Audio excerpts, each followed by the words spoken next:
Hi guys, how are you? Hope you all are okay. After a long time, I came back this channel again. Hope you guys are doing well. So today again, I want to discuss with you regarding English speaking. Okay?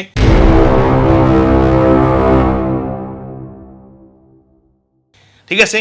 So আগতে মই যিবোৰ tips আপোনালোকৰ লগত share কৰিছিলোঁ কেনেকৈ English speaking শিকিব পাৰিব কেনেকৈ ইংলিছ স্পিকিং শিকাৰ কাৰণে প্ৰেক্টিছ কৰিব লাগিব সেই টিপছবোৰ আপোনালোকে আশা কৰোঁ ফ'ল' কৰি আছে আৰু আজি যিটো টিপছ মই শ্বেয়াৰ কৰিম আপোনালোকৰ লগত সেইটোও যদি আপোনালোকে ফ'ল' কৰে ৰেগুলাৰলি বা সেইটো যদি প্ৰেক্টিছ কৰে ৰেগুলাৰলি আপোনালোকে আৰামছে ইংলিছ স্পিকিং শিকিব পাৰিব ইংলিছত কথা কোৱা শিকিব পাৰিব মেইন হৈছে আপোনাৰ আগ্ৰহটো ইচ্ছাটো যদি আপোনাৰ আগ্ৰহ আছে যদি আপোনাৰ ইচ্ছা আছে তেতিয়াহ'লে শিকিব পাৰিবই আৰু যদি আগ্ৰহ নাই ইচ্ছা নাই হ'ব দে শিকিম দে কেতিয়াবা হ'ব দিয়া পঢ়িম দে কেতিয়াবা হ'ব দিয়া প্ৰেক্টিছ কৰিম দে কেতিয়াবা তেনেকৈ নহ'ব যদি আপোনাৰ আগ্ৰহ আছে যদি আপোনাৰ ইচ্ছা আছে তেতিয়াহ'লেহে আপোনাৰ এই কামটো হ'ব নহ'লে নহ'ব কাৰণ লেংগুৱেজ এটা আজিকালি যুগত বহুতেই ইম্পৰ্টেণ্ট এটলিষ্ট ইংলিছ লেংগুৱেজটো অলপ হ'লেও জানিব লাগে কাৰণ আজিকালি আপোনাৰ সকলোৱে প্ৰায় কয় ডাঙৰ মানুহ এটা বাদেই দিওঁ আনকি যিবিলাক সৰু সুৰা ল'ৰা ছোৱালী স্কুলত পঢ়ে সকলোৱে কয় কাৰণ আজিকালি সবেই ইংলিছ মিডিয়ামতে দিয়ে চ' 90% সৰু ল'ৰা ছোৱালীয়ে ইংলিছত কথা পাতিব পাৰে ইংলিছ কথা বুজি পায় চ' সেই ক্ষেত্ৰত যদি আপুনি অলপ মানুহ ইংলিছ ক'ব নোৱাৰে অলপ মানুহ যদি ইংলিছ বুজি নাপায় এইটো এটা বহুত লাজৰ কথা আপোনালোকে কেতিয়াবা এনেকৈ লাজত পৰিব মানে তেতিয়া হয়তো আপোনাক পস্তাব যে মই কি কৰিলোঁ জীৱনত ভুল কাম কৰিলোঁ যে ইউ এডভাইজাৰ ইংলিছ চেনেলটো মই কিয় ছাবস্ক্ৰাইব কৰা নাই বা ইউ এডভাইজাৰ ইংলিছ চেনেলটো কোৱা মতে টিপছবোৰ কিয় ফ'ল' কৰা নাই তেতিয়া পস্তাব আপোনালোকে চিয়'ৰ কাৰণ আপোনালোকে এখন ভাল সভা সমিতিত যাওক য'ত আপোনাৰ ডাঙৰ ডাঙৰ কিছুমান মানুহ আহিব তাত কিছুমানে ইংলিছত লেকচাৰ মাৰিব তাত কিছুমান ইংলিছত কথা ক'ব সেইখিনি সামান্য ইংলিছৰ নলেজখিনি যদি আপোনাৰ নাথাকে বহুত লাজ পাব আপোনালোকে কেতিয়াবা ডাঙৰ হোটেলত গ'লে কেতিয়াবা বহুত ডাঙৰ ৰেষ্টুৰেণ্টত গ'লে তাতেও আপোনাৰ ৱেটাৰে এনেকুৱা ধৰণে ইংলিছত কথা ক'ব আপোনাক আপুনি বুজি নাপালে আপোনাৰ লগত কোনোবা যদি থাকে বন্ধু বান্ধৱী আপুনি লাজ পাই যাব বা যদি আপুনি আপোনাৰ ল'ৰাৰ লগত বা আপোনাৰ ছোৱালীৰ লগত আপোনাৰ বাচ্ছাৰ লগত যদি আপুনি স্কুল এখনত যায় কিবা স্কুল ফাংচনৰ কাৰণে বা কিবা স্কুলৰ পেৰেণ্টছ মিটিঙৰ কাৰণে তাতে যদি সামান্যতম ইংলিছ আপুনি বুজি নাপায় বা আপোনাৰ সামান্যতম ইংলিছত কি কৈছে সেইখিনি ধৰিব নোৱাৰে তাতকৈ আৰু লাজৰ বিষয় একো নাই গতিকে মানুহৰ আগত লাজ পোৱাতকৈ জাষ্ট অলপ কষ্ট কৰি ঘৰতে জাষ্ট 1 ঘণ্টা সময় আপুনি নিজকে দি পিনে অকণমান প্ৰেক্টিছ কৰিলে আৰামছে ইংলিছ স্পিকিং শিকিব পাৰিব মই কোৱা নাই যে আপুনি একদম সলসলুৱাকৈ একদম ইংলিছ ক'ব লাগিব বুলি মই কোৱা নাই যে আপুনি একদম পূৰা এক্সপাৰ্ট ইংলিছত কথা পাতিব পাৰে বা ইংলিছত লেকচাৰ দিব লাগিব বুলি এটলিষ্ট মোৰ চেনেলটো যদি আপুনি ফ'ল' কৰে ছাবস্ক্ৰাইব কৰে আৰু মই যিবোৰ টিপছ দিছোঁ যদি ফ'ল' কৰে আপুনি এটলিষ্ট এজন মানুহৰ লগত 5 মিনিট সময় কথা পাতিব পাৰিব ইংলিছত এটলিষ্ট আপোনাৰ লগত থকা মানুহজনে যদি আপোনাৰ লগত ইংলিছত কথা পাতে কি কথা পাতিছে কি সুধিছে তাৰ ৰিপ্লাই এটলিষ্ট দিব পাৰিব আপুনি সেই লজ্জিত হোৱাৰ পৰা আপোনালোকে বাচিব পাৰিব সেইটো কথাই বাৰে বাৰে কৈ আছোঁ কিছুমানে মোক কমেণ্ট কৰে যে আপোনাৰ ইংলিছ ভাল নহয় মোৰ ইংলিছতকৈ মোৰ ছোৱালীজনীৰ ইংলিছ বহুত ভাল হয় মোৰ ইংলিছ একচেণ্ট ভাল নহয় মোৰ ছোৱালীজনীৰ ইংলিছ একচেণ্ট ভাল হয় বহুতে কমেণ্ট কৰে মই বাৰ কৈ আছোঁ প্ৰথমৰ পৰা যেতিয়াৰ পৰা মই চেনেলটো বনাইছোঁ বাৰ কৈ আছোঁ আজি আকৌ কৈ আছোঁ মই আপোনালোকক ইংলিছত লেকচাৰ কেনেকৈ মাৰিব লাগে আধা ঘণ্টা 1 ঘণ্টা সেইটো মই নিশিকাওঁ বা আপোনালোকে ইংলিছত কেনেকৈ প্ৰফেচাৰ হ'ব সেইটো মই নিশিকাওঁ বা আপুনি যদি ইংলিছত মেজৰলৈ পাছ কৰিব হৈছে সেইটো মই ইয়াতে নিশিকাওঁ ইয়াতে মোৰ চেনেলত জাষ্ট চিম্পল ইংলিছত আপুনি কেনেকৈ কথা পাতিব পাৰিব চিম্পল ইংলিছত আপুনি কেনেকৈ ৰিপ্লাই দিব পাৰিব ক'ৰবাত যদি ফচি যায় তাত আপুনি ইংলিছত কেনেকৈ আপুনি নিজকে প্ৰস্তুত কৰিব পাৰিব সেই বস্তুটো শিকাম কাৰণ ময়ো সেই ৰুট লেভেলটোৰ পৰাই আহিছোঁ মই কোনো একেবাৰে ইংলিছ মিডিয়ামৰ পৰা পঢ়ি অহা নাই ময়ো সেই এছামিজ মিডিয়ামৰ পৰাই আহিছোঁ ময়ো সেই প্ৰেক্টিছ কৰি পিনে সেই ইংলিছ স্পিকিং শিকিছোঁ আৰু লগতে মানুহৰ লগত থাকি মেলি মানুহৰ লগত প্ৰেক্টিছ কৰি পিনে আজি এইটো ষ্টেজত আহিছোঁ গতিকে মোৰ চেনেলত আপুনি এটা ইংলিছ নাপায় যে প্ৰফেচাৰ লেকচাৰ হোৱাৰ কাৰণে ইংলিছ মাৰিবলৈ এইটো নাপায় কিন্তু আপুনি মোৰ চেনেলটো যদি ফ'ল' কৰে মোৰ টিপছবোৰ যদি ফ'ল' কৰে আপোনালোকে এদিন নহ'লে এদিন আপোনালোকে গৌৰৱ কৰিব পাৰিব প্ৰাউড কৰিব পাৰিব যে ইউ এডভাইজাৰে ঠিক কথা কৈছিলে বাৰু যি নহওক একেটা লেকচাৰকে বাৰে প্ৰত্যেকটো ভিডিঅ'ত দি নাথাকোঁ আজি মই আৰু এটা টিপছ লৈ আহিছোঁ এইটো টিপছ হৈছে আপোনাৰ ছ'চিয়েল মিডিয়া ইউজ কৰি পিনে আপোনালোকে আজিকালি ইংলিছ শিকিব পাৰে য়েছ আজিকালি হাতে হাতে মোবাইল হৈ গৈছে সকলোৰে হোৱাটছএপ আছে সকলোৰে ফেচবুক আছে কাৰেক্ট আৰু সেই আজিকালি হোৱাটছএপ ফেচবুকৰ পৰা আপুনি ইংলিছ শিকিব পাৰে কেনেকৈ শিকিব মই বুজাই আছোঁ তাৰ আগতে ক'ব বিচাৰিছোঁ যে বহুত ব্যক্তি আছে বহুত মানুহ আছে বহুত ল'ৰা ছোৱালী আছে ইংলিছ চেণ্টেন্সটো গঠন কৰোঁতে অকণমান অসুবিধা হয় ইংলিছ হয়তো বুজি পায় যে বেলেগ ব্যক্তি অপজিট ব্যক্তিজনে কি কথা পাতি আছে সেইটো হয়তো বুজি পায় কিন্তু নিজে যে ৰিপ্লাই কৰিব চেণ্টেন্সটো গঠন কৰিব নোৱাৰে যেনেকৈ অসমীয়াত আপোনাক যদি কোনোবা এজনে সোধে বন্ধু এজনে যে ভাইটি তুমি ভাত খাইছা কেনে আজি সি সুধিছে তোমাক তুমি বুজি পাইছে যে তেওঁ সুধিছে আপোনাৰ ভাত খাইছে কি নাই চ' আপুনি অসমীয়াত উত্তৰ দিব তাৰ ৰাইট মই ভাত খাইছোঁ এইখিনি কথাকে ইংলিছত কিন্তু বহুতে এই সেন্টেন্সটো বনাই ক'ব নোৱাৰে ভয় খায় যে I am eating rice I am হ'ব না আই আৰ হ'ব আই ইজ হ'ব না অকল আই ইটিং ৰাইচ হ'ব কিছুমান সেনেকৈ কৈ দিয়ে কিছুমানে কৈ দিয়ে ইয়া আই ইটিং ৰাইচ কিছুমানে কৈ দিয়ে ইয়া আই ইট ৰাইচ কিছুমানে কৈ দিয়ে yeah I have finish rice কিছুমানে কৈ দিয়ে ইয়া ইট আই ইট কিছুমানে কৈ দিয়ে আই ইটেন ৰাইচ চ' এই সেন্টেন্সটো গঠন কৰিব নোৱাৰে আৰু সেই ভয়তে বহুতে ইংলিছত ৰিপ্লাই নিদিয়ে চ' আজি মই আপোনালোকক যিটো টিপছ শিকাবলৈ গৈ আছোঁ সেইটোৰ পৰা আপোনালোকে চেণ্টেন্স কেনেকৈ গঠন কৰিব লাগে বা চেণ্টেন্সটোত আপোনাৰ কিবা ভুল হৈছে নেকি সেই বিষয়ে আপোনালোকে বহুত ধুনীয়াকৈ প্ৰেক্টিছ কৰিব পাৰিব বহুত ধুনীয়াকৈ আপোনালোকে নিজকে সজাই তুলিব পাৰিব প্ৰস্তুত কৰিব পাৰিব প্ৰথম আপোনাক মই এটা উদাহৰণ দি আছোঁ হোৱাটছএপটো আপোনাৰ সকলোৰে আছে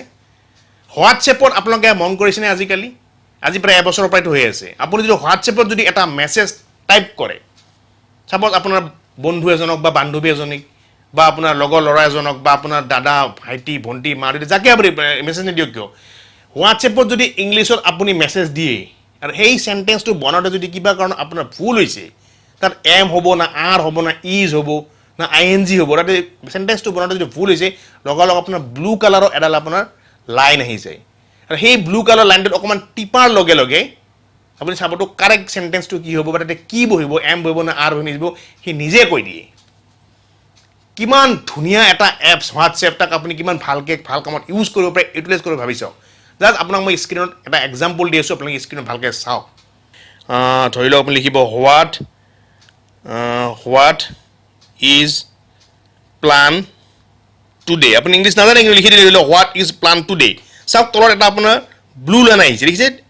ব্লু লাইন আহিছে এতিয়া এই ব্লু লাইনটো যদি আপুনি টিপি দিয়ে কি ধুনীয়াকৈ তলত লিখা আহিছে চাওক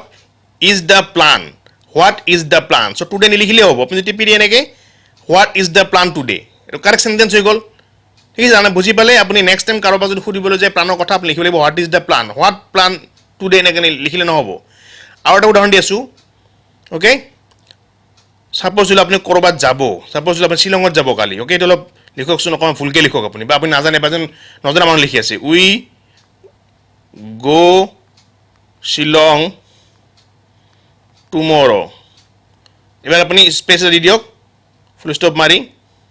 এইটো অহা নাই তাৰমানে এইটো চেণ্টেন্স ঠিকে আছে ঠিক আছে এইটো যদি কোনো যদি ব্লু মাৰ্ক অহা নাই ঠিকে আছে উই গ' শ্বিলং টুমৰ' অ'কে ইয়াতে যদি আপুনি লিখি দিয়ে উই ইজ গ' শ্বিলং টুমৰ' এইবাৰ চাওক আপোনাৰ লগালগ ব্লু এটা আছ আহি গৈছে মানে উই ইজ গ' শ্বিলং কেতিয়াও হ'ব নোৱাৰে ইম্পচিবল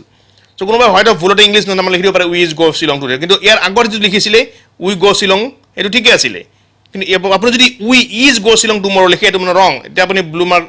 লাইনডালত আপুনি টিপি দিয়ক ইয়াৰ লিখি থাকিব we are going to Shillong tomorrow' Yes correct we are going to Shillong tomorrow' কাৰণ উইৰ লগত আৰ বহিছে আৰু আৰ বহাৰ লগে লগে আই এন জি হৈছে এইটো কথা মনত ৰাখিব আপোনালোকে তাৰমানে কালি কিবা এটা কাম কৰিব বা পৰহি কিবা এটা কাম কৰিব সেইটোৰ লগত সদায় আপোনাৰ আই এন জি লগ লাগে ভাৰ্বৰ লগত আৰু ছাবজেক্টৰ পিছত এম আৰ ইজ হয় যিহেতু এতিয়া উই হৈছে গতিকে আপোনাৰ আৰ হৈছে যদি এতিয়া আই হ'লৈ এম হ'লৈ যদি আপোনাৰ হি থাকিলৈ ইজ হ'লৈ অ'কে চ' এনেকৈ আপুনি শিকিব পাৰে আৰু এটা উদাহৰণ আপোনাক দি আছোঁ মই ইয়াতে চাপ'জ আপুনি কাৰোবাক সুধিব ভাত খাইছে সি নাই okay do is it rice এয়া চাওক লগালগ ব্লু মাৰ্ক আহি গৈছে ঠিক আছে ডু ইজ ইট ৰাইচ কেতিয়াও হ'ব নোৱাৰে আপুনি টিপি দিয়ক ডু ইউ ইট ৰাইচ হৈ যাব অ'কে ইয়াৰ আগত লিখিছিলোঁ মই do you eat rice correct next আৰু এটা লাষ্ট এক্সাম্পল দিওঁ চাপ'জ যদি ডিনাৰত কি কৰিছে আপুনি লিখিব হৈছে what in dinner what in dinner মাৰিছে ফুল ষ্টপ দিছে আকৌ দেখিছে ব্লু লাইনডাৰ আহি গৈছে মানে হোৱাট ইন ডিনাৰ বুলি আপুনি আকৌ লিখিব নোৱাৰে ঠিক আছে আপুনি সুধিছে কোনোবাক যে আজি ৰাতি ডিনাৰত আপুনি কি খাইছে ৰাতি ভাত কি খাইছে হোৱাট ইন ডিনাৰ নহয় কি হ'ব আপুনি ব্লু লাইনত টিপি দিয়ক হোৱাটছ ফৰ ডিনাৰ হ'ব মানে ডিনাৰত কি আছে য়েছ হোৱাটছ ফৰ ডিনাৰ বা what is for dinner okay এনেকৈ লিখি পিনে আপুনি মানুহজনক পঠাব পাৰে তো আপোনাৰ ভুল নহয় চ' দেখিলে কিমান এটা চিম্পল এণ্ড ইজি প্ৰচেছ আপুনি ইংলিছ চেণ্টেন্স শিকাটো চ' আপোনাৰ ঘৰত যদি কোনোবা ভণ্টি আছে কোনোবা বাইদেউ আছে কোনোবা দাদা আছে কোনোবা মা আছে দেউতা আছে তেওঁলোকৰ লগত বহি পিনে আপুনি প্ৰেক্টিছ কৰিব পাৰে হোৱাটছএপতে সাপোজ সেইটো ৰুমত বহি আছে আপোনাৰ বাইদেউ বা ভণ্টি এইটো ৰুমত বহি আছে আপুনি বাইদেউ ভণ্টিক ক'লে যে তুমিও ইংলিছ শিকা ময়ো ইংলিছ শিকিম জাষ্ট মই তোমাক কিছুমান ইংলিছত মেছেজ কৰিম তুমি তাৰ ৰিপ্লাই দিবা তেনেকৈ আপুনি এটলিষ্ট আধা ঘণ্টামান যদি সদায় কৰে বা যদি সপ্তাহত 4-5 বাৰ কৰে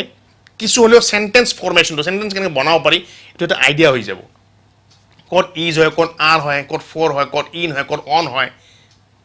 গোটেইখিনি বস্তু গম পাই যাব মই আৰু এটা এক্সাম্পল দি আছোঁ 12ৰ ক্ষেত্ৰত অ'কে চাওক স্ক্ৰীনত Ravi will come in Monday. Okay. Monday. চাওক মই লিখিছোঁ Rabi will come in Monday লগালগ ব্লু মাৰ্ক আহিছে কিয় ভুল হোৱা নাই কাৰণ আজি চাপোজ ধৰি লওক আপোনাৰ সানডে চ' মানডে হ'লে আপোনাৰ ফিউচাৰ হ'লে আপোনাৰ উইল বা শ্বেল হ'বই তাতে ভুল হোৱা নাই কিন্তু ইন মানডেত ভুল হৈছে কিয় ইন মানডেত ভুল হৈছে কিয় পইণ্ট টু বি নটেড কিয় ইন মানডেত ভুল হৈছে Rabi will come in Monday suppose Sunday Rabi আপোনাৰ মানডে মোৰ ঘৰত আহিব বা ক'ৰবাত আহিব উইল শ্বেল হ'বই ফিউচাৰত হ'লে আপোনাৰ কিন্তু কি কাৰণত ব্লু টিক মাৰ্ক আহিছে চাওক টিপি চাওক তাতে আপুনি চাওক অন মানডে হৈছে মনত ৰাখিব অন মানডে তাৰমানে ইয়াৰ পৰা কি বুজিলে অন মানডে হৈছে আপুনি এতিয়া লিখি যদি আকৌ ইন টিউজডে লিখক তথাপি ভুল দেখুৱাব কিয় মই আকৌ দেখুৱাইছোঁ স্ক্ৰীন আপোনালোকক মই Rabi will come at Tuesday একেবাৰে এট দেখিছোঁ টিউজডে চাওক আকৌ ভুল দেখুৱাইছে কিয় টিপি দিয়ক অন টিউজডে কি বুজিলে তাৰমানে মানডে হওক টিউজডে হওক ৱেডনেছডে হওক আপুনি যদি কাৰোবাক লিখিব খুজিছে তাৰ আগত সদায় অন বহিব অন ইন এট এইবিলাক নবহে চ' কিছু হ'লে এটা আইডিয়া আপোনাৰ আহি গ'ল এই আইডিয়াটো এই কথাটো আপোনাৰ ব্ৰেইনত লক হৈ গ'ল কি নাই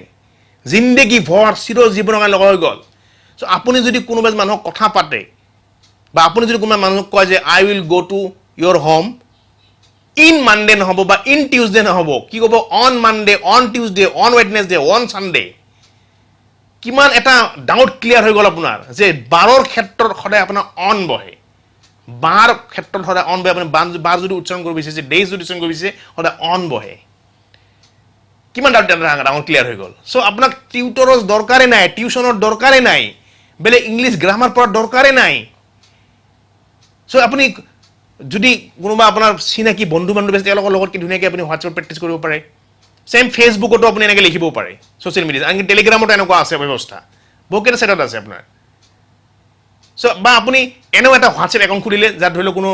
মানে মানুহ নাই মানে ধৰি লওক মোৰ এটা হোৱাটছএপ আপোনাৰ একাউণ্ট আছে বহুত পুৰণি নাম্বাৰ এটা সেই নাম্বাৰটো আজিকালি মানে নাই ডিজেবল হৈ গৈছে তথাপি কিন্তু এই হোৱাটছএপটো চলি আছে তাতে মেছেজ দিলে মেছেজ গৈ পায় তাৰ পৰা মেছেজ নাই গৈ পায় চ' মাজে মাজে মই সেইটো একাউণ্টত মই মেছেজ কৰি থাকোঁ চ' আপোনালোকে এনেকুৱা এটা ডিজেবল এটা হোৱাটছএপ একাউণ্ট বনাই তাতেও আপোনালোকে মেছেজ নিজে প্ৰেক্টিছ কৰি থাকিব পাৰে যদি আপোনাৰ কোনো লগ নাই কোনো বন্ধু বান্ধৱী নাই কোনো বাই ভণ্টি নাই আপুনি নিজেও এটা বেলেগ হোৱাটছএপ একাউণ্ট বনাই পিনে বেলেগ পুৰণা নাম্বাৰৰ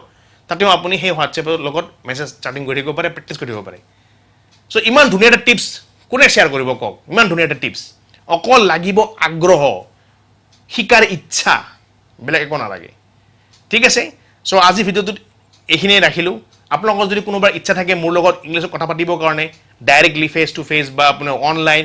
তেতিয়াহ'লে ফেচ টু ফেচটো পচিবল নহয় মানে অনলাইনৰ কথা কৈছোঁ মই তেতিয়া আপোনালোকে ইনষ্টাগ্ৰামত মোক মেছেজ কৰিব পাৰে ইনবক্স কৰিব পাৰে সেই হিচাপে মই এটা ডেট ফিক্স কৰিম টাইম এটা ফিক্স কৰিম সেই ডেটত সেই টাইমত আমি ইনষ্টাগ্ৰামত লাইভ আহি পিনে কথা পাতিব পাৰিম ইংলিছতে ঠিক আছে চ' আশা কৰিছোঁ আজি ভিডিঅ'টোৰ পৰা কিছু হ'লে আপোনাৰ উপকৃত হ'ব প্লিজ ভিডিঅ'টো পাৰিলে অকণমান শ্বেয়াৰ কৰি দিব যাতে যোনে যোনে ইংলিছ শিকিব ইচ্ছা আছে তেওঁলোকে এইটো টিপছ ফ'ল' কৰে আগৰ টিপছবিলাকো চাই থাকিব অকল এইটো টিপছ ফ'ল' কৰিলে নহ'ব ঠিক আছে ৰাখিছোঁ যি কাৰণে বাই বাই টেক কেয়াৰ